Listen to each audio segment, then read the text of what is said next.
What we have now is from Nagarjunakonda, again district Guntur, Andhra Pradesh, a long frieze of sculptures practically encircling the entire stupa with hundreds and hundreds of small little rectangular areas demarcated in between amorous dancing couples.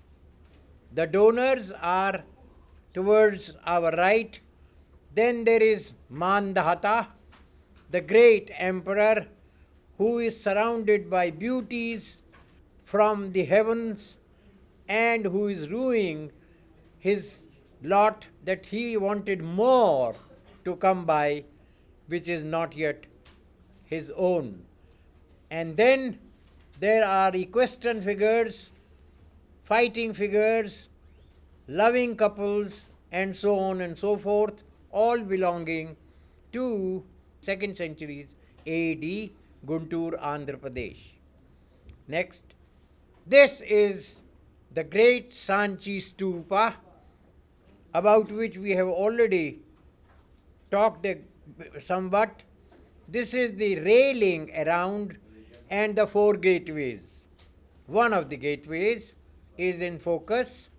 You can see the upright, you can see the crossbars, and you can see that on the top, one of the members, there is the Dharma Chakra, the Triratna, there are elephants, winged lions, winged creatures.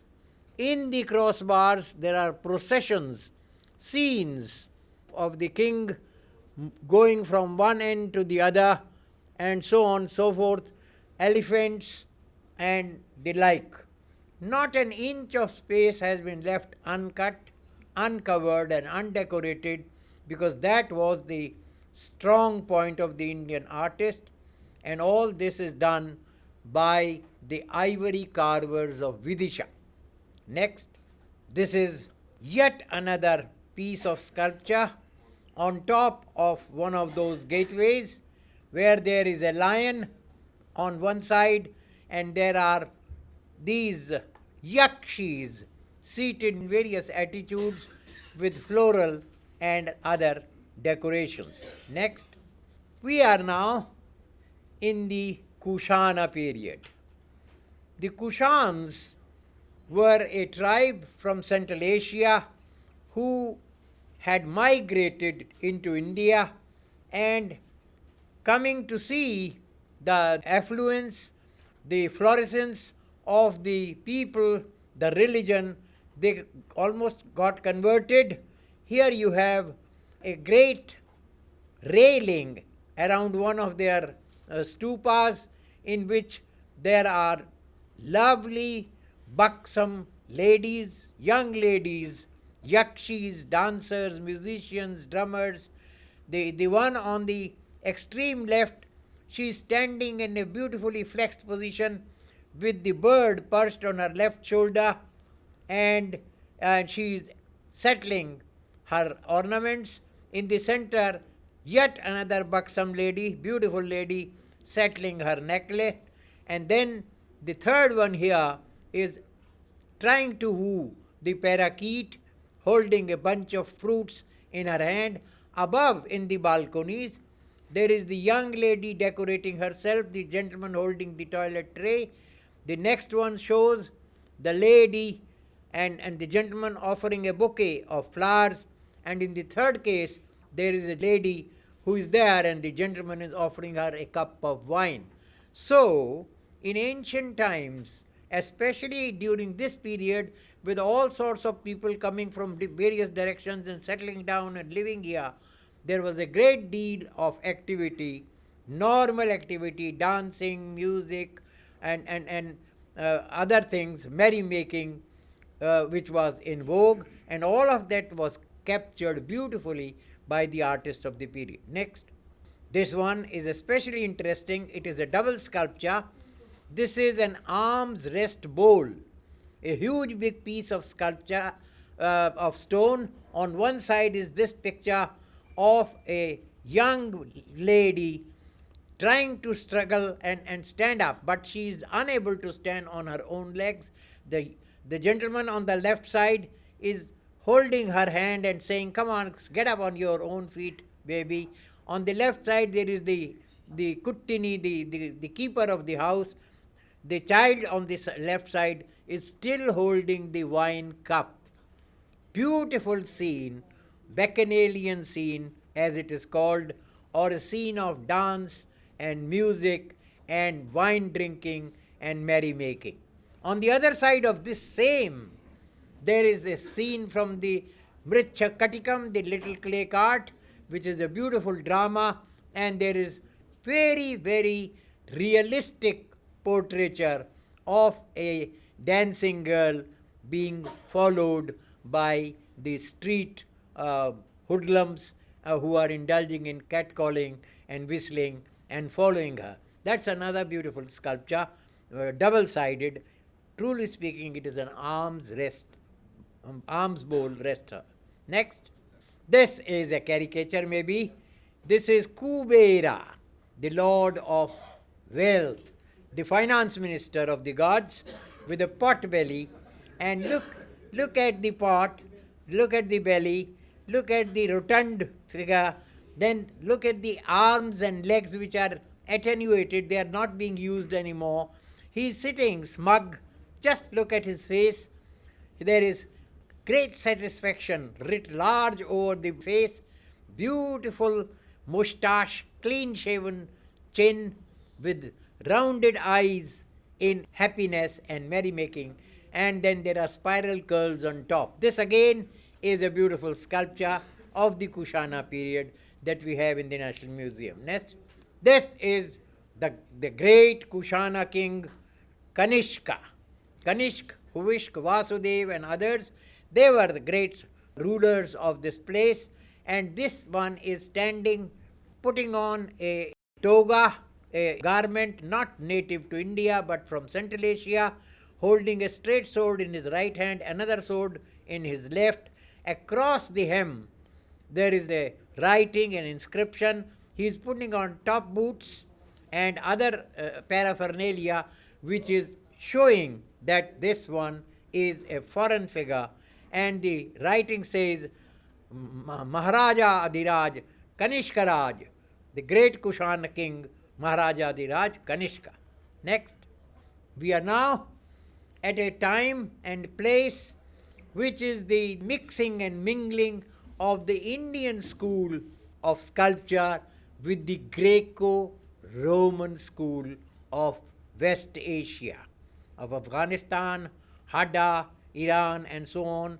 These people, these Greeks and Romans who came and settled down in this area, they mixed and mingled with the local Indians, and they created a new style which is called Gandhar. Gandhar, 2nd, 3rd centuries AD. This is a typical Gandhara figure of a person with all the folds of the headgear and the rest of the body and all the details, facial details and other details shown. Next, here is the face of the Lord Buddha as created in the Gandhara territory by the mixing and mingling of the styles of both the foreigners, the Greeks and the Romans and the Indians. You can see the hair, beautiful, is tied in a top knot. Then there is the Urna symbol in the forehead that he has, eyebrows with Ardhanimilit Netra, half-closed eyes in meditation, aquiline nose, lower lip protruding, beautiful face, beautiful stance, and it's one of the great sculptures of the Gandhara school. Next, here is a young lady, again attired in the typical Gandhara attire with close-fitting and pleated drapery sticking close to the body, bringing out the contours, with the folds of the drapery clearly shown, with the garlands and the other mekhalas and other things shown clearly, with the head gear and the hair tied up, and all the flaps of the slippers and the rest of it that is there. Next. This is now the Yaksha from Pitalkhora, Central West Asia, who was a figure, a cult figure, who was the guardian of fertility, fecundity, abundance, and all that is stored up in that little receptacle that he holds above his head. He is putting on a rosary, a necklace with talismans, charms on them, and he is asking when all of us to go and seek his blessings, and they will be full of fertility, fecundity, prosperity. Look at his eyes, rounded eyes in merriment, even the teeth are protruding. It's a very fine, jovial figure. Next. This is classical Indian art of the Gupta period, the golden age of the imperial Guptas, who ruled over India from about 320 AD almost up to 550 AD over a greater part of North India, and they were the people who created some of the finest sculptures that you have in our museums and in the entire country. We are seeing the great god Buddha standing straight up with the Prabhavali all around his head, with the face, which I'll be showing you in the next slide, with the right arm which is jutting out but it is broken, and the left arm holding the hem of the garment, the entire body covered by means of the folds of the drapery. Next. Here it is, the same Buddha, the upper part, you can just look at his face. It is wreathed in spiritual ecstasy, calm, composure, serenity, love, compassion. He is the compassionate Buddha, the loving Buddha, the great Buddha. Look at the spiral curls on his head, the extra height taken by that bump.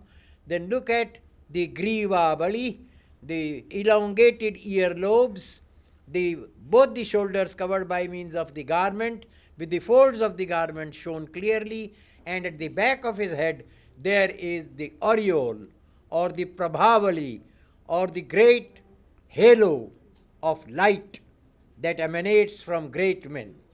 It is this halo, this divine light that permeates all beings. Even you and I have a small bit of this in our bodies, but we need to inculcate it, we need to encourage it, we need to do something or the other to try and see that it becomes larger and larger and bigger and bigger. And in these sculptures of the gods and other demigods, you have this aureole beautifully shown. Next. This is the great Sarnath seated Buddha, on which no foreign influence can be seen at all. On the one that I showed you earlier, Mathura, there is Greco-Roman influence. On this Banaras school of sculpture at Sarnath, there is absolutely none. He is seated, holding in cross-legged mudra attitude, with the two hands in Vyakhyana mudra, Dharma Chakra Pravartan mudra. Look at the serenity on his face. Look at the same beautiful aureole at the back, with Gandharvas and others showering flowers on him. Down below in the frieze, there is the Dharma Chakra in the center, and there are the 5 initial disciples that the Lord Buddha had, who gathered in the Mrigavana, in the park devoted to the deers, and this is all shown in this particular sculpture. Next. Here is a scene from one of the temples that we have, great number of temples all over the country. On the inside as well as on the outside, there are colossal, beautiful, decorative sculptures showing you scenes from myth and legend. Here you have the Lord Vishnu seated in Yoga Nidra on the coils of the Sheshanag, with the greater gods hovering in the sky above, looking at the spectacle of the Lord having a yoga nidra or a nap. It is not total sleep. It is half asleep, half awake, because the Lord can never afford to go to sleep. Absolutely. The whole world will come to an end. So he is in yoga nidra, wakeful slumber. Underneath, there are his ayudhas, Shankh, Chakra, Gada, Padma, personified and standing as bodyguards. So they are asking people who want to come and harm the Lord, seeing that he is lying down and asleep, they are challenging and says, come on, we are here. First of all, you deal with us. Next, the sculpture from Ahi Chhatra, Bareilly, Uttar Pradesh, showing you the heads of Parvati as well as Shiva. This is Parvati here. Look at the aquiline nose, the eyes, beautifully carved eye, the lower lip. Then there is the one of the eyes on in the forehead. There are the ringlets of the hair. There is a bun at the back. She is a very kind of, shall we say, fashionable Parvati of the period, about 5th century or so. Next. This is a figure from central India showing you a lady who is standing in a beautiful posture. And I'm showing this to you particularly because we have always been charged that our sculpture is nude, naked, and that we should explain why they are our gods and goddesses are shown naked. No, they are never naked. They are putting on, as in this case you can see, a diaphanous drapery which clings to the body, and you can see the hem of it down below, you can see the hem in front, you can see the beautiful and slender legs and feet and jhanjan and the other part of the body. The rest of it is unfortunately not available. Next, here is a great Gairashpur Yakshi. Yakshas, Yakshis, Gandharvas, Gandharvis, and other semi-godly figures. They are the attendants of the gods and others, and so they are beautifully decked and shown everywhere in and around the temples. And here it is that you have a Yakshi. Just look at the Tribhangi posture, and this is very special, Tribhangi posture that we are shown here. Look at her face, look at the corners of her eyes and the corners of her lips. There is a bewitching smile on her face. The upper part of the body is completely and absolutely draped in lovely jewelries and necklaces and other things. The head is similarly decorated. The lower part of the body is draped in a brocade. Time about the 8th century or so in central India. Gairashpur. Next, Ganga. The great goddess Ganga. We in India revere and respect our rivers as matrikas, as mothers, because they give to us the life-giving waters.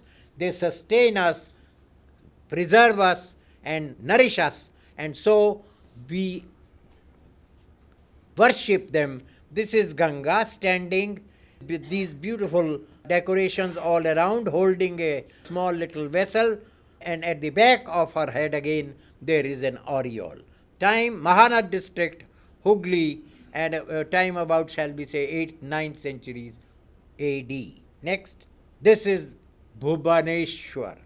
The Odishan sculptural art is equally beautiful, and it is shown here in plenty. When I was talking to you about the temples, Parshurameshwara, the Mukteshwara, the Lingaraj, the Rajarani, and the rest of them, I told you that the entire outside facade of these temples was completely and absolutely full, decorated completely and absolutely with literally hundreds and hundreds of floral figures dancing. These are called Alas Kanyas, languid beauties. These are languid beauties. Anas Kanyas. Look at the posture in which she is standing, beautifully flexed. There are flowers and there are pearls that she is wearing in her hair, and a peacock is shown right above in the branches of a tree, who is trying to peck at those pearls, considering them to be something that the peacock can devour and to eat. Next, this is Surya, the great sun god from Konark, and there are 3 or 4 such sculptures. One of them is still in situ, one is here in our National Museum, and there are 1 or 2 others. So we have this sculpture standing erect, putting on a Channavira or a chain armor, putting on Persian or Iranian top boots, and then there is Aruna, his son, as the charioteer, Dand and Pingala as his bodyguards, Chaya and Suvarchasa on either side of him as his consorts, and holding in his 2 hands 2 full-blown lotuses. Above his head there is a lovely crown, above the crown there is the aureole. Next, this is one of the great dancers, musicians, drummers, and other kanyas or damsels or beauties who are standing on top of the Jagamohana, absolutely by themselves, unsecured, shall we say, for all practical purposes, except for their very own weight, body weight, and the way they are sculpted. This one is playing upon the cymbals. Next, this is a drummer, again Konark, the same place. Here is a beautiful slide of a couple, a loving couple looking into each other's eyes. You know that the stone that is used in Konark is a hard stone, chloride stone.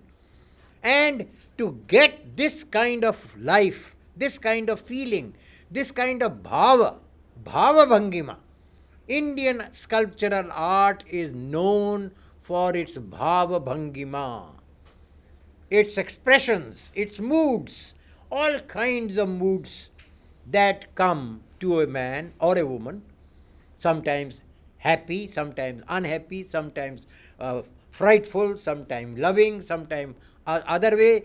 So there are great many bhavas and bhangimas and mudras and movements of the limbs, the arms and the legs and the entire body. All of this is very, very, very faithfully captured by the Indian sculptor and shown in these sculptures. Next, Narasimha Deva Varmana, the creator of this temple, who in the 13th century AD built the great temple of Konark in honor of the sun god. Next, the same figure of a monarch in a swing surrounded by his courtiers and musicians and the rest of them. Next, this is a teacher, a guru, surrounded by his shishyas, by his pupils, seated and trying to write on a takhti. In olden times we used to have a takhti and a qalam and a dawat. Nowadays nobody knows what a takhti or a qalam or a dawat is, because you have an entirely different system of writing.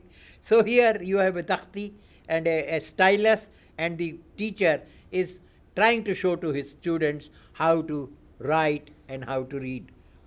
So this is again from Konark. Next, this is one of the 7 caparisoned horses, because the sun god's chariot, which had 12 wheels on the one side, 12 on the other, 24 wheels, and 7 horses to pull it. This one that you have on the screen is one of that fully caparisoned horse with the attendant alongside. Just look at the decorations and the ornament of the horse. Next, we are now at Mamallapuram, Mahabalipuram, the Pallava school of art.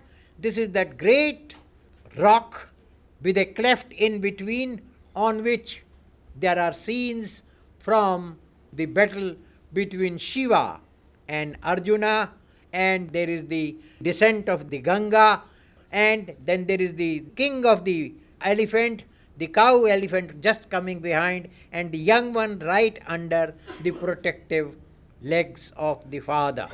The descent of the Ganga is shown here. There is a small little shrine, a temple. There is a sage or a rishi seated reciting the scriptures. There is a gentleman right in front of us, standing, looking up, doing Madhyana asana, a yogic asana. Alongside him, there is a cat ascetic. There is a small little cat who is also indulging in yogic exercises. So, this is a mixture of all that you have in this world, and its religion, its life, its people, its animals, birds, and the rest of them.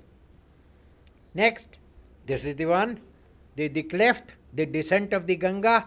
You can see the gentleman doing the Madhyana asana. You can see the cat ascetic on your right, and you can see the sage seated in front of the temple. Next, this is now, there are caves alongside the main shrine, and this is Durga Mahishasur Mardini cave.